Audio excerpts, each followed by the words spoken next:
بعد القهوة أنا هعمل لك سندوتش خده في إيدك، ولما تجوع ابقى كله نضيف وحاجة من البيت. مش عيب يا توحيدة؟ عاوزاني ابقى زي التلامذة وهم طالعين بالسندوتش الصبح على المدرسة؟ أعمل لك إيه بس؟ أعمل لك إيه؟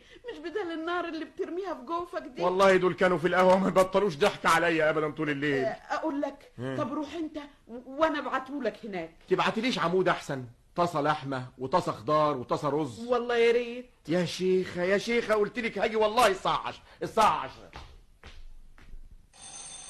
شوفي مين يا سيهان. حاضر يا ماما. يمكن تكون المدرسة الجديدة.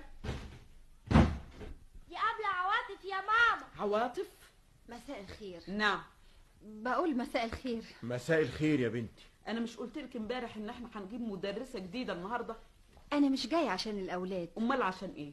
عشان أجرة اليومين اللي جيتيهم؟ مفيش مانع يا ستي، هات 25 قرش يا حافظ. يا هانم برضو لأ. أمال عشان إيه؟ وإيه اللي في إيدك ده؟ دي طاولة. طاولة؟ أيوه. أنت ناوية تجننين السنة دي؟ جايباها ليه الطاولة دي؟ أصل سهام قالت لي امبارح إن بابا الأستاذ حافظ مسميينه ملك الطاولة ومفيش حد بيغلبه. وبعدين جاية حضرتك تغلبيني دلوقتي؟ أستغفر الله، أنا أصل إخواتي برضو مسمينهم زيك كده، ولما بلعب وياهم بغلبهم. اخواتك مين دول؟